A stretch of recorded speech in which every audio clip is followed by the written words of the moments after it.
terrible apology that Diddy put up after the Cassie stuff got leaked out all the way. What bothers me the most,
terrible apology that Diddy put up after the Cassie stuff got leaked out all the way.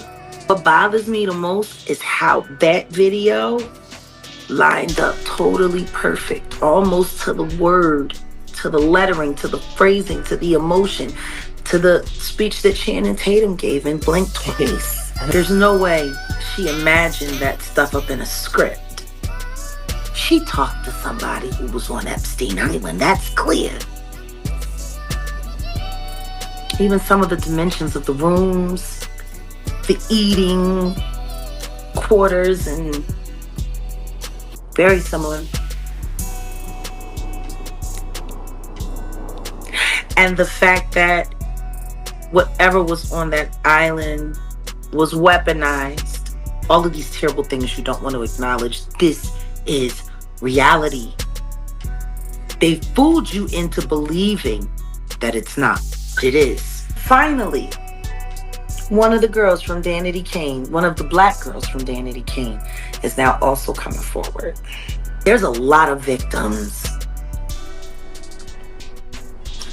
How many personally victims do you know? That you know personally that you know? Diddy?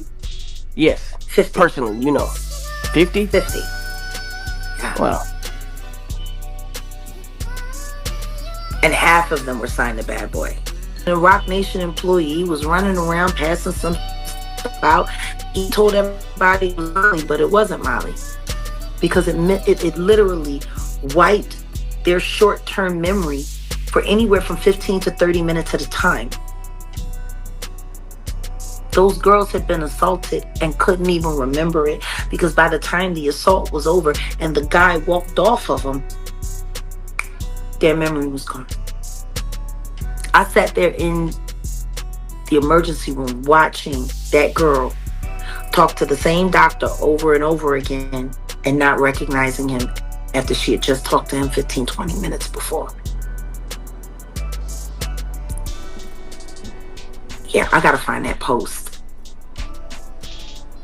Because that was a Jay-Z event. And 200 girls were given that poison. And 20 of them had been assaulted.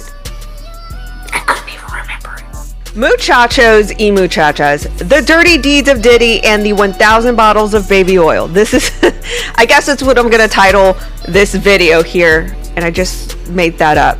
Anyway, a lot of people all over the internet are going wild, making memes, speculations, theories, things like this because of the recent revelation. So about a week or a week and a half ago, when the indictment was made to light, there was a revealing detail that the feds actually confiscated about 1,000 bottles of baby oil when they raided Diddy at his residences.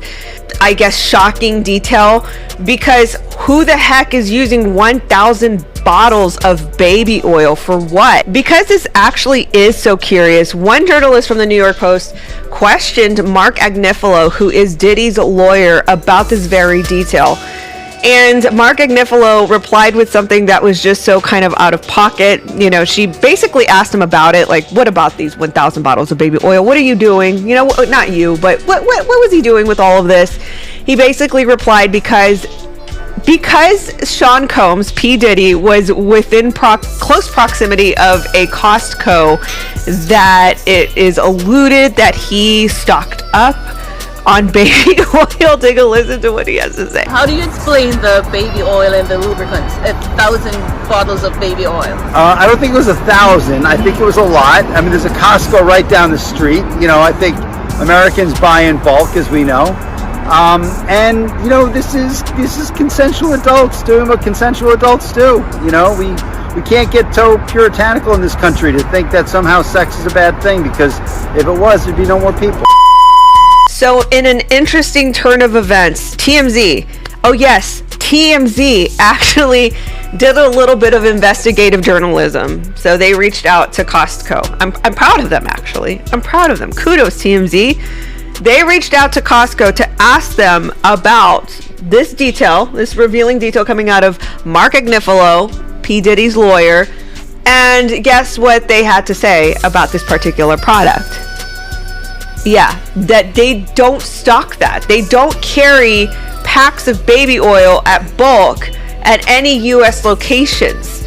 So it's funny that Mark Agnifilo, who, by the way, represented Keith Raniere in the Nixium trial, fun fact, it's funny that he's fumbling these details already. It goes to show that some of these defense arguments of some of these scummy celebrities come straight out of one's rectum. But what about these 1,000 bottles of baby oil?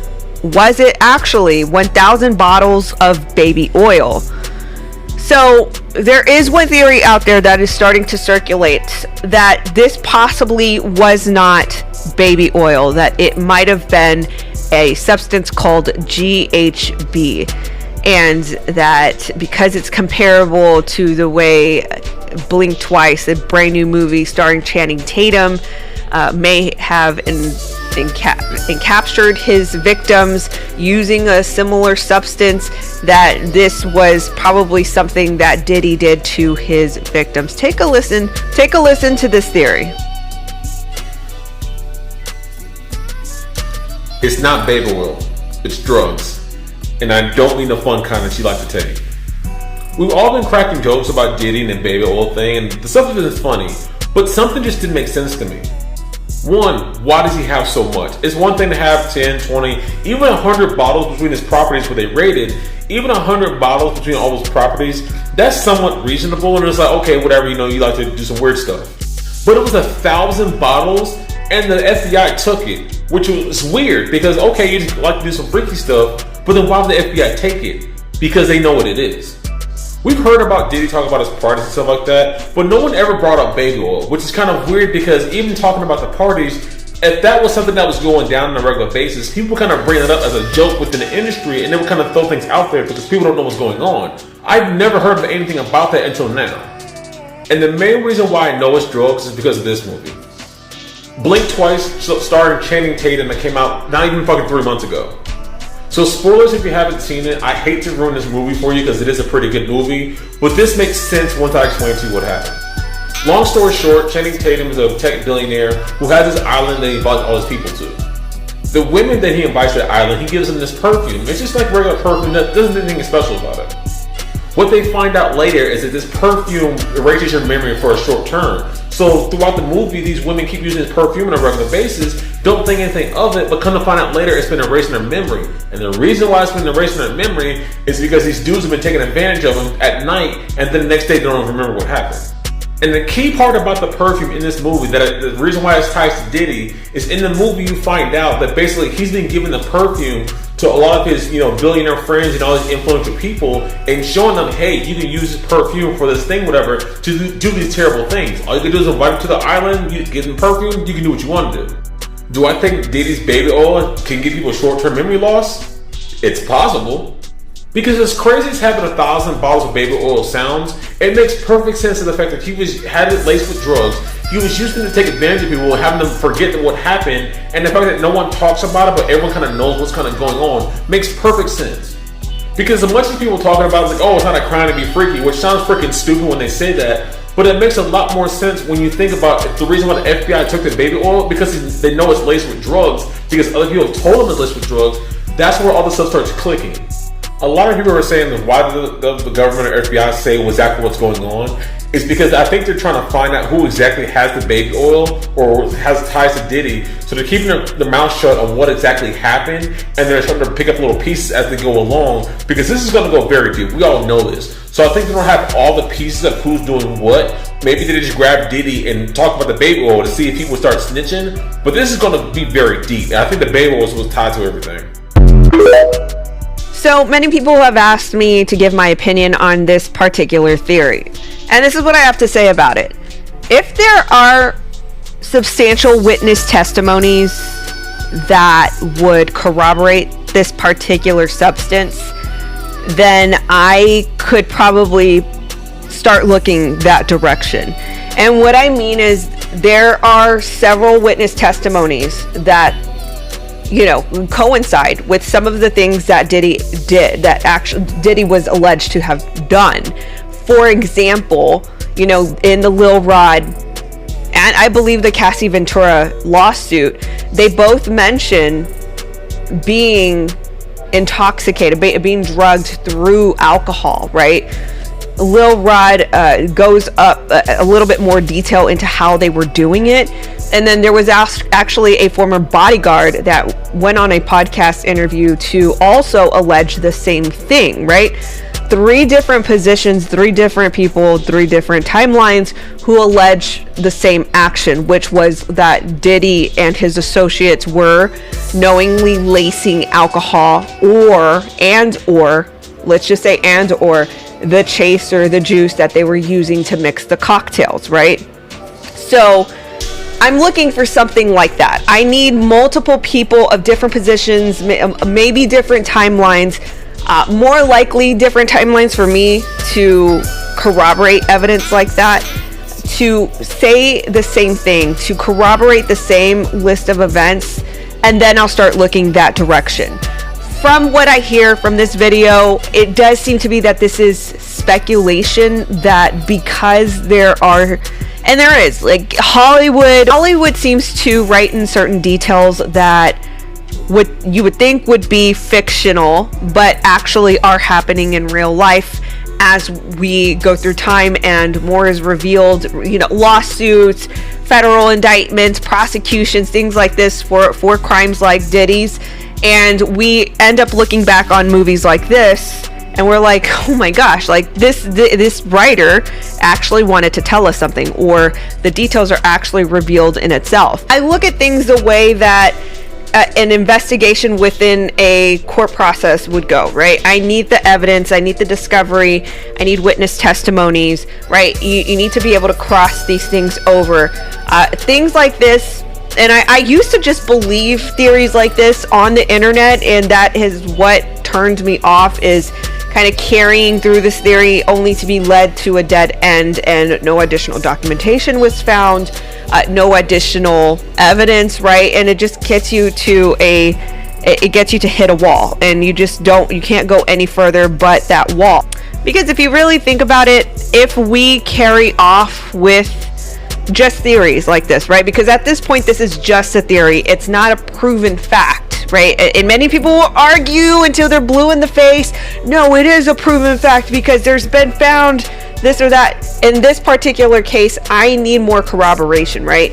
So just comparing this to a particular movie and carrying on like that legitimizes the theory is not enough for me. It's just me, right? You can believe whatever you want. I am always going to try to steer you guys to look at things from a different perspective, maybe different angles to get the truth out, but still root yourself in truth, right? So that's my thought on that. What do you guys think about this particular theory with the baby oil? Let me know what you think in the comments below. I will see you guys in the next video.